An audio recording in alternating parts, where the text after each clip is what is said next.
எதற்காக நாம் ஆண்டவரிடம் உறவாட வேண்டும்? நற்செய்தியில் வாசிக்கிறோம் இல்லையா, இந்த உலகம்தான் வயல். இந்த உலகத்தில் கடவுளால் நடப்பட்ட நல்ல விதைகள் நாம். கடவுள் விதைகளை நடுறாரு, அறுவடையின் போது அறுப்பதற்காக மீண்டும் வருவார்.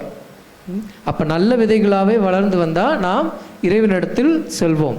நாம் களைகளாக வளர்ந்தால் நாம் தீச்சுளையில் தூக்கி எறியப்படுவோம். இந்த உலகம் பொதுவான ஒரு வெளி, இதில் நல்லதும் இருக்குது தீமையும் இருக்குது.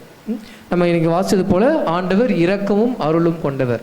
மனிதர்களாகிய நாம் பலவீனம் உடையவர்கள், எப்பொழுதுமே நல்லவர்களாக இருக்க முடியாது. நம்முடைய பலவீனத்தினால் ஒரு சில தவறுகள் செய்வோம். அவ்வாறு தவறுகள் செய்யும் பொழுது ஆண்டவருடைய இரக்கம் நம்மை காக்கின்றது. என்ன சொல்கிறார் அப்படின்னா, ஓகே நீ தப்பு செஞ்சுட்டே பரவாயில்ல, உனக்கு திருந்துவதற்காக நான் நேரம் கொடுக்கிறேன். வயலில் தோன்றின களையை எப்போவுமே என்ன பண்ணுவாங்க, உடனே களை வளர்ந்து வரும்போது என்ன பண்ணுவாங்க, பறிக்க மாட்டாங்க. எப்போ அறுவடை வருதோ அப்போ தான் கோதுமையை தனியாக பதரை தனியாக பிரித்து எடுப்பாங்க இல்லையா. அப்போது நாம் தீவனாக வளரும்போது கூட இறைவன் நீண்ட பொறுமையுள்ளவராக இருக்கிறார், பேரன்பு கொண்டுள்ளவராக இருக்கிறார். ஏன் அப்படின்னா ஒவ்வொரு முறையும் நாம் தவறு செய்யும் பொழுது என்னுடைய பிள்ளை இப்போ தவறு செய்கிறான், ஆனால் ஒரு நாள் அதை புரிஞ்சுக்கிட்டு திருந்தி என்னிடத்தில் வருவான் என்ற மனநிலையோடு இறைவன் பேரிரக்கம் கொண்டு நமக்காக காத்து கொண்டிருக்கிறார்.